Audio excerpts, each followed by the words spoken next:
Hello, this is Dad. This is Sybil. And in today's episode, we are doing episode 1 of The Cheerleaders. But for the longest time, when I started reading this book, I thought it was called 5 Girls Lied, 5 Girls Died. It is. No, it's called The Cheerleaders. Huh? I've looked this up. The book is called The Cheerleaders. Our edition, I will put the front cover up on the screen, but that is like the tagline: 5 girls lied, 5 girls So why died. isn't it smaller? Yeah, I know. I thought that was so weird. I would like to put a trigger warning up top. There, in this book, there are discussions of suicide. There are also discussions of statutory rape. One of the characters is going through an abortion. You've been reading this over a much longer period than me, so you may have forgotten some of the earlier bits of the book, but I literally started reading this morning when I woke up, and I've caught up. So we were both at the same point, so everything's pretty fresh in my memory. So for your benefit, Sybil, shall I take us through a sort of whistle-stop tour of what happens in this book? And then we'll do a little bit of a vibe check, and also we're going to, because this has got murder mystery vibes, we're going to give a what we think might happen next sort of idea. So our main character is Monica, and we find out fairly quickly that Monica's sister and 4 of her friends, the previous cheerleaders at Sunnybrook.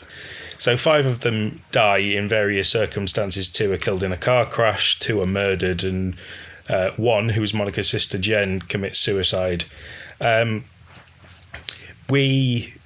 She's talking about her ex, Matt, and my first note here is that Matt's going to university in Binghampton. Bing as in Bing, Hampton. And I just thought that was a funny place name. That was my first note. Her name gets Monica, but a lot of the characters shorten her name to Mon, which I think is a terrible nickname. Just call her Monica. Just call her Monica. It's like I'm a Thomas who doesn't like. I much prefer Tom. Nobody calls me Thomas. Why would anyone call you Thomas? But Mon, that's a weird one. And granted, I don't know many people called Monica. In fact, I go further. I don't know anyone. I don't know any. Monica. Don't think I've ever met a Monica in my life. But if I did, I would not want to call her Mon. We meet a couple of Monica's friends, Rachel and Alexa. Now, they're not cheerleaders, but they are on the dance team. The cheerleading squad was abolished. And now the dance squad is basically... Yeah, I think it's basically become the same thing. The coach is... Not sure if the coach has transferred from the cheer team onto this. But we've got some sort of horrible detoxy diets throughout this that the character Rachel, she's drinking, I wrote it down, dandelion tea with cayenne pepper and maple syrup in it. Just drink water. Which she hints gives her diarrhea. Just drink water. Yeah, luckily they're not... I wouldn't say that these things are glorified in here, which is good, because that would have turned me off the book fairly quickly. At the time that Rachel is drinking her cayenne pepper tea, Monica is eating a cider donut. And I once again, what is a cider donut? Now, I like cider. I don't particularly like donuts, but I don't find them offensive. Cider is an alcoholic fizzy apple, but I think in America that cider might be... I think you might be able to get non-alcoholic cider in America slightly more commonly. Basically just fizzy apple juice. Yeah, or like apple press, like sort of more cloudy apple juice. But I don't know. Like cloudy apple juice. But I don't think I'd find an apple donut that appealing. Monica, she's looking for some medication because she's become pregnant.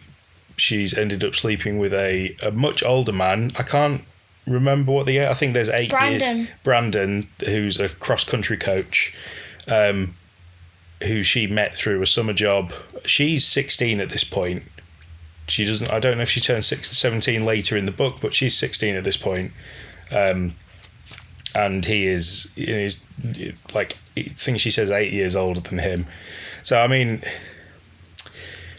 I'm not sure. Don't know what the law is in the US. I think that depends state to state.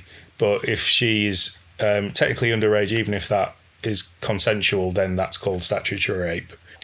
How does that make sense? So if rape is having sex with somebody against their consent, as in they don't want it, statutory rape is where the person has consented but they are too young for the law to have said you are able to make that consent. So she's 16. Oh. So depending on where in America she is, that I don't know whether that's under the age of consent. But it's Brooksville. I don't know what state that's meant to be in.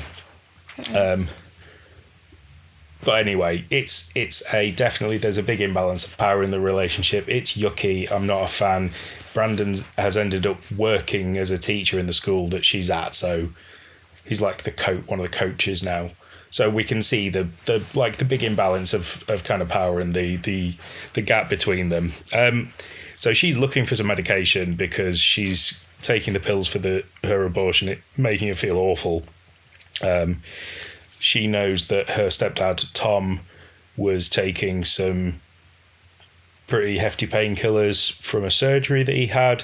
So she goes looking through his drawers. She ends up picking the lock and finding a stack of letters which have pictures of her sister and her sister's friends, saying something to the effect of, "I know that you did it." And then she eventually finds her sister's phone in one of the said drawers. And she's looking through and she can see the last number the last person that her sister spoke to on the morning, and she starts texting this number. She then, this number is sort of quite cagey. It's texting her back, but not a lot of detail. She starts to look into the murders a bit more and the car crash and her sister's death, and she finds an article. And another note here: it takes Monica an hour to read one news article.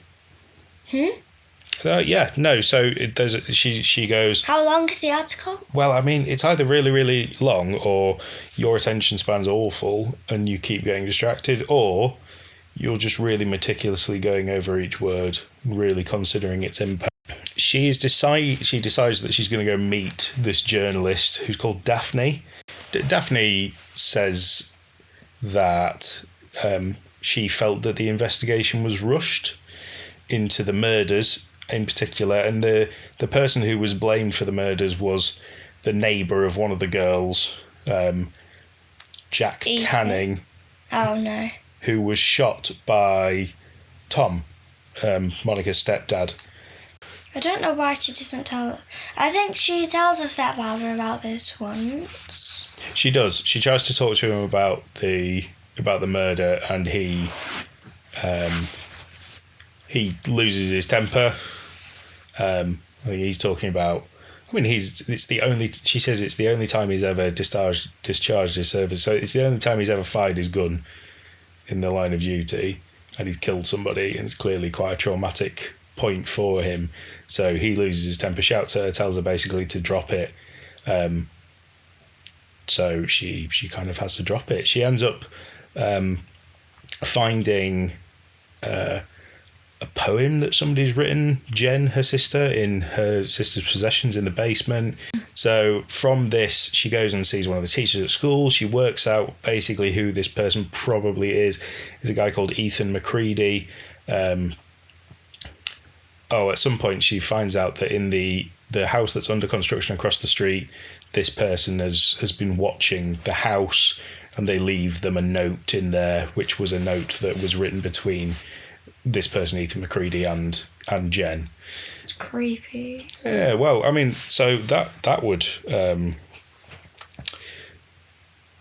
lead quite nicely onto the nickname that Ethan gets. is Ethan McCreepy the other kids at school, which I have said that's the worst nasty nickname that you could think of, really. Ethan McCreepy. That's so primary school. I know, but he is. Yeah, he is. He is in the start, but I think, well, certainly the bit that I've just got up to, well, the bit that we've both got up to, we've just finished with Monica and Ethan having a conversation. I think he becomes an increasingly sympathetic character as we go through the book. Before this, we get a line which I have some questions about. I sit up so straight, I hit my head on the ceiling of the car. How violently did you sit up? How small is the car? Did you sit up so fast that you jumped out of your seat? Because if you're sat up straight and your head is hitting the car, like, you're either 6'7" or you're driving in some sort of Tonka toy. I mean, like, aren't they allowed to drive at 16? 17. Well, in whatever state they're in, because the person she's going to become friends with, Ginny, turns 17, and then from then she can drive. Yeah, so maybe because it's her first car, like, she doesn't have. Maybe it's a little one. We during this investigation, there's a few things that happen before things start to really escalate. The first being that Tom decides that he will take Monica to the gun range to practice shooting a gun. This is the second. It's for self-defense, and this is America. This is America, as Childish Gambino did say. And it's for self-defense. Yeah, but I have written, taking your child to the gun range is really acrid vibes. What do you mean? Well, acrid, bad, nasty, don't like it. Don't take your kid to the gun range. That's weird. Even if this is America, that's weird vibes. Yeah, just talk to your kid if they're worried about something. Okay, this is in the absence of actually talking to them. I think it's. Yeah. Okay. It's not outrageously bad. Oh wow. Okay, I actually think it might be outrageously bad, but clearly we differ on this point. So we're introduced to Tom's partner, Mike, who was with him when he shot Jack Canning. And also Monica had the biggest crush on him. Well, that's it. We've established that one of Mike's big personality traits is that he is fit, i.e. very attractive. The British version of fit, rather than the how other people would describe physically. He's not just physically fit. He's attractive. And he's going to become a bit more important as we go further into the story. He's a lovely guy, though. I stand for Mike. I think he's lovely. I've got a lot of time for him. If he turns out to be the killer, I've actually not considered that at all. I'll be very upset. But I don't think any of the clues lead to him being. No, I don't either. No, I think that would be a genuine curveball. But then again, we have read The Summer Dare. This already feels like it is better than The Summer Dare in terms of the writing and the pacing of the plot. But I could be wrong. I like The Summer Dare more. Okay. That would explain the pace. I've enjoyed this more so far. But I think I like the ending more than The Summer Dare. Have you read to the end on this? No. No, exactly. So I said I think. Yeah, but I think all of this hinges for me on how it ends, because I think I actually enjoyed The Summer Dare up until the point we got the reveal, and then I was like, oh, well, that was a waste of my time. And she's a bad person. She's just a bad person.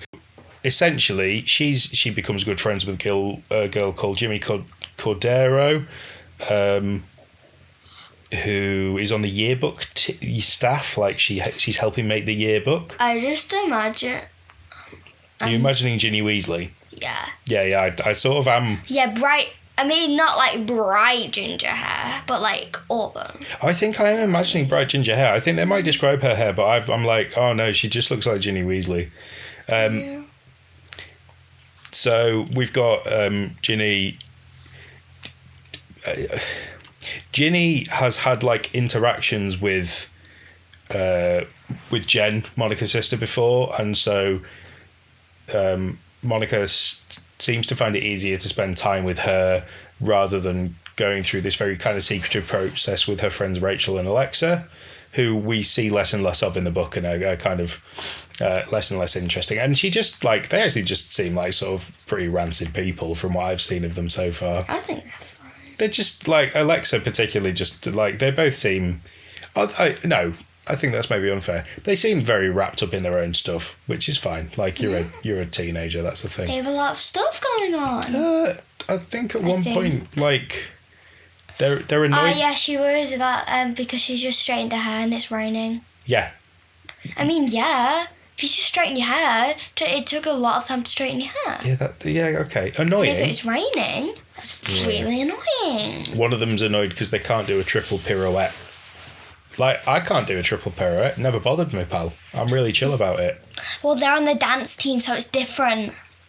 Is it? Okay, yeah, it right. Is. So, spending lots of time with Ginny, who was helping her in her investigation. The brother is just not helping. Well, no, the brother's 10. The brother's there for some of it.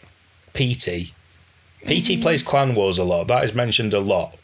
We uncover more and more information. Ginny finds somebody who was pictured with the girls, who we find out is Carly Amato.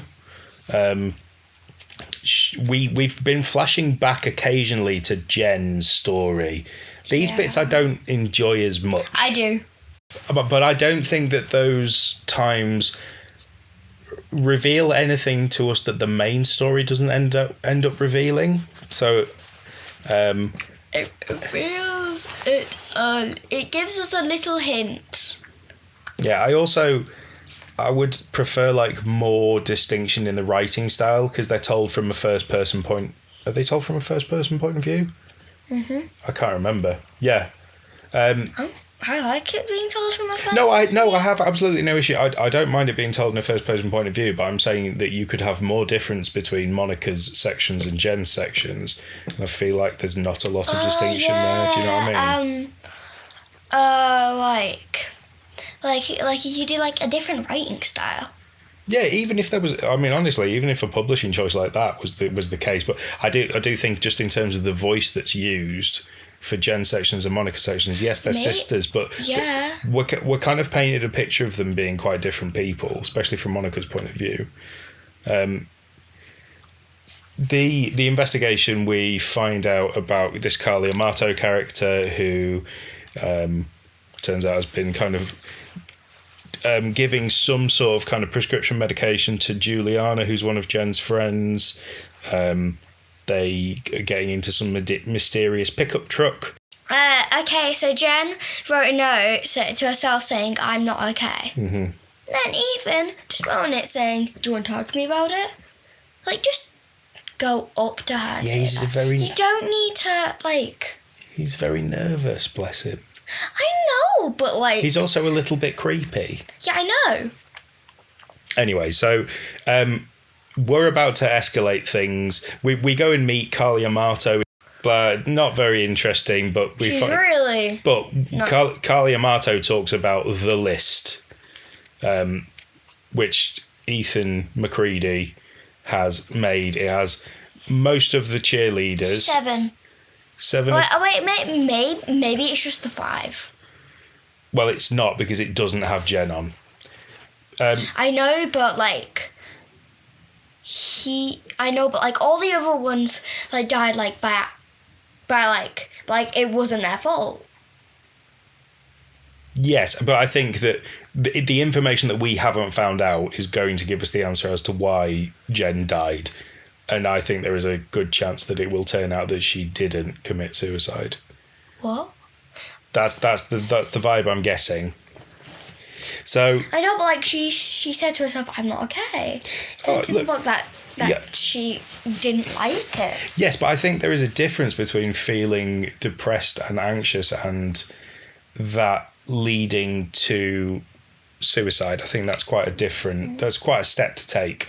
But also, like we've got some things that are set up that neither Monica nor Ethan, who are the people that were closest to Jen by the end of her life, think that she would have killed herself. And obviously that's something that a lot of family members of people who've lost people by suicide would say. But yeah, Ethan has basically made this list, which is like supposedly a hit list. Now in America, for like context, school shootings and like people going into schools and shooting fellow students is sadly, like, common's maybe the wrong word. It is something which happens even like today with relative frequency. And this was supposed that this was Ethan's plan, so he was expelled. The police also went in and also they know that Ethan does not like those people. Yeah, because he's been horrendously bullied by them. Yeah, they don't. Yeah, he doesn't like them. He wrote a list of them, leaving out the one that he does like. Yeah. So Jen is. So yeah, I think it was right of the school to do that. Yeah, fair enough. I can see why the school did it. Safety. At this point in my notes, I've written, so far no girls have lied. Maybe. Or like Monica's told some lies to basically allow herself to investigate things. But the 5 girls back then, I can't think of an instance at that point when I'd written that note that anybody had lied. My next note, this is about Ginny. What are eye teeth? Did it say anything about eye teeth? It did. Monica notices when Ginny smiles that one of her eye teeth is chipped. Canine. Is that a canine? Yeah. Oh. Yeah, it's a canine tooth. Oh, good. How did you know that? I don't know. That's some... I'm glad that you were able to answer that on pod and I didn't have to go and search it. What a weird name to call them. Maybe it's because, like, you know how it's shaped? Yeah, like, okay. It kind of... if you squint. Kinda. Yeah. Yeah, fair enough. Right, so they want to find some witness statements from the night of the murders because they don't believe that what the police say definitely happened. And they want to kind of check things. Ethan says that he saw a pickup truck and potentially a man arguing with a girl who we suppose to be Juliana. Probably Juliana. Or Juliana? I don't know. I'm going to keep calling her Juliana because that's what I've been saying in my head as I've been reading. Monica decides that she needs to get onto the police database. And so the way that she does this, and this is where the book maybe like ramps up to the point of being slightly over the top for me, and I don't understand how they get away with it, is that they decide they're going to... Monica's going to go to the police station where, because her stepdad is at some sort of like charity dinner, she's going to take food for Mike. That's going to be her pretense for going to give this like family friend his tea. And then Ginny's going to call the police and pretend that she's seen a burglar going into Mike's house. Now, what? Yeah, man, this sucks because you couldn't have said anything else. It needed to be. I suppose it needed to be something that would definitely take Mike away. But still, it is a huge escalation. It's massive. She also, she then starts to print off all of the witness statements. She's printing off 50 documents, and the slightly elderly police person who's at the reception, she comes in to find her, and she's trying to, pretending that she's cleaning up a spilled Coke, and then, so she ends up with these, many witness statements. We found out about a pickup truck, and I suppose the last thing of real importance that we find out before the point that we got to is the reason that Monica tells Mike that she's actually come in to see him is that she wants to find Ginny Cordero's dad. Now, Ginny says, I know where my dad is, and Monica has kind of made this suggestion and she feels quite bad, but Ginny says, yeah, it's fine, find out. Or tell Mike to find out. Now, the morning after this, Mike rings Monica. She immediately panics because she thinks that she's been caught out. But as it turns out, what was Ginny's dad called? Ginny's dad. Ginny's dad, Cordero. So Ginny's dad, Cordero, drove a pickup truck. Now, there was a pickup truck seen outside the house of the murdered girls. And he also, that nobody's heard of him since, like, a couple of days after the girls were murdered. Or after Jen died. Can't remember which. And obviously Monica's now suspecting that Ginny's dad might have had something to do with this.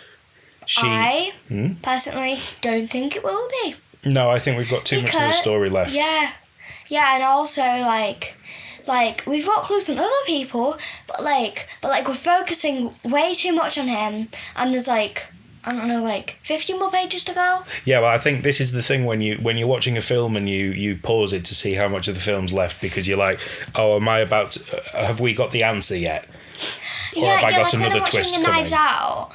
I was watching it for the first time and I was like, oh yeah, so that's the first one.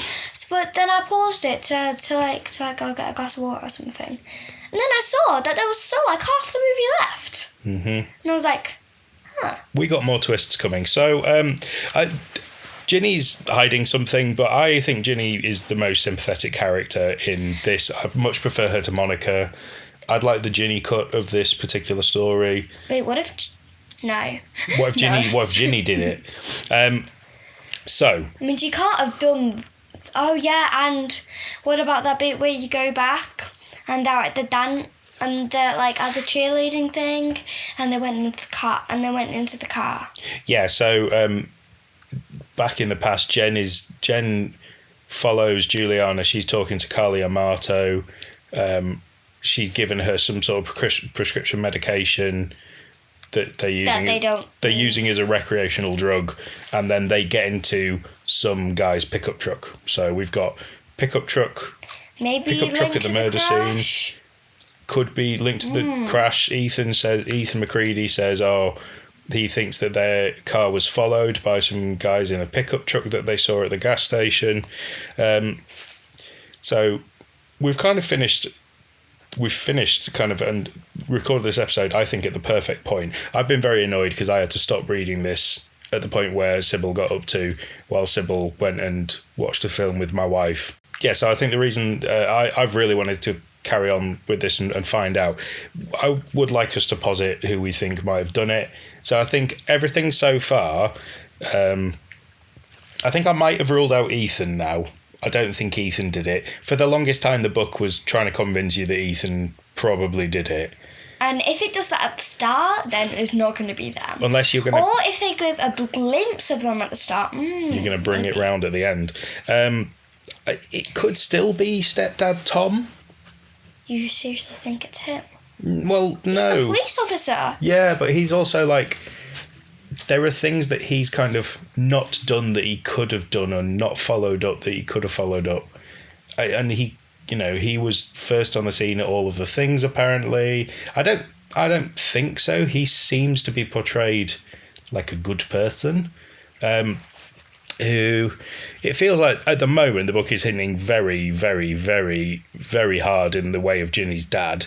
Carly Amato has something to do with it. She probably didn't actively kill anybody, but I think she and whoever she's linked with is involved. What about P.E.? What if it was P.T.? P.E. wasn't... P.E. would have been 5 years old. I mean, there are some vicious kids. Yeah. But the girls were strangled to death, and I don't think a 5-year-old's doing that. So, yeah, I'm trying to think of any curveball characters that it could be. It could be Fit Mike. Could be Fit Mike, the attractive policeman. I don't think Brandon's going to come back again. Well, I don't know. No, I don't. I think Brandon served his purpose story-wise, but that could be to be honest... If that ended up being Brandon... No, I wouldn't be shocked. I'd be annoyed that I'd be annoyed if we played I think that it game. needs to be someone who we thought was good. Yeah. Like, it did it in the summer dare, but it can't be someone like who we rely on. No, what if it's Jen? What if Jen killed the four of them and then that did lead her to kill herself? Or what if it's the mum? I think she, like... I don't like the mum. She's not nice. Monica's mum, we're talking I about. don't think she's that bad. I don't think she did it, but I don't. I mean, I don't think Jen would do that because, like, she shows how much she likes her friends. Yeah, I know. I don't think she would either. Also, we kind of find out that these 5 girls were meant to be like super tight and good best friends, although at the time, Susan has found out that between the notes passed between Ethan McCready and Jen, and she has gone to the principal of the school and basically gone, oh, Jen had something to do with Ethan's hit list, so we don't like Susan. She didn't. No, she didn't. And, like, Jen overreacted a bit because her friend said whatever. And maybe she's just not in a good mood. But yeah. You can say whatever. You can say whatever. So we will see you next time to see whether we were even vaguely right in terms of our theories. Probably not. Goodbye. Bye.